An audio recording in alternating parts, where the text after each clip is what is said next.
حافظ محمد معاذ خان دوستی اور دشمنی کے آداب پر اس عنوان پر اپنی تقریر پیش فرمائیں گے۔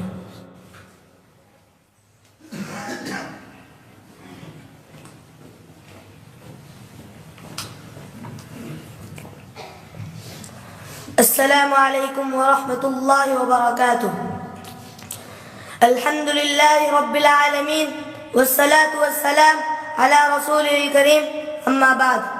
صدر محترم، ناظرین صاحبان، اساتذہ اکرام، مہمانان اعظام اور عزیز ساتھیوں، عنوان تقریر ہے دوستی اور دشمنی کے آداب۔ اسلام ایک کامل دین ہے جس نے زندگی کے ہر موڑ پر انسانوں کی صحیح رہنمائی فرمائی۔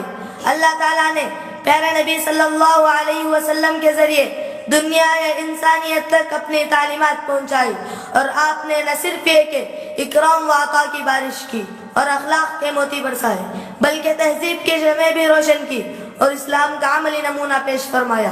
اسی لیے فرمایا گیا، لَقَدْ كَانَ لَكُمْ فِي رَسُولِ اللَّهِ أُسْوَةٌ حَسَنَةٌ، در حقیقت تم لوگوں کے لیے اللہ کے رسول میں ایک بہترین نمونہ ہے۔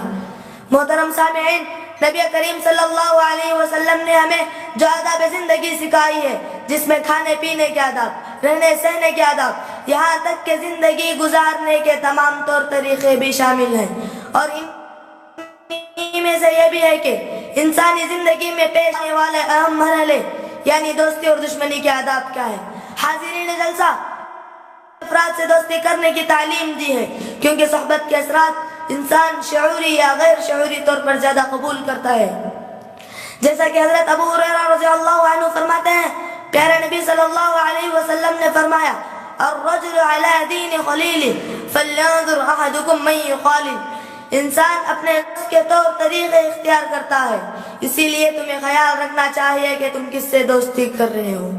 ناظرین، مفلس وہ نہیں ہے جس کے پاس دولت نہ ہو، بلکہ مفلس وہ ہے جس کا کوئی اچھا دوست نہ ہو۔ ایک اچھا دوست حقیقت میں اللہ کا انعام ہوتا ہے، وہ انسانی زندگی کی رونق بن کر سہارا دیتا ہے۔ ہم نے کتنے ہی ذہین و فطین طلبہ دیکھے، برے دوستوں کی وجہ سے ان کی زندگیاں برباد ہو گئی، اور صحیح دوست نہ ملنے کے سبب ان کی نہیں بلکہ پوری زندگی متاثر ہو گئی۔ اور کتنی ہی لڑکیوں کے بارے میں اخبارات میں آئے دن پڑھنے میں آتا ہے کہ غلط صحبت نے ان کی زندگی تباہ و برباد کر دی۔ محترم سامعین، آئیے دیکھتے ہیں کہ شریعت اسلامیہ میں دوستی کے کیا اصول و ضوابط بتائے گئے ہیں۔ سب سے پہلی چیز، یہ دوستی صرف اللہ کے لیے ہونی چاہیے۔ وہی لوگ اللہ کے محبوب ہیں جو اللہ کی خاطر باہم جڑتے ہیں اور کندھے سے کندھا اور دل سے دل ملا کر اللہ کے دین کی حفاظت کا فریضہ انجام دیتے ہیں۔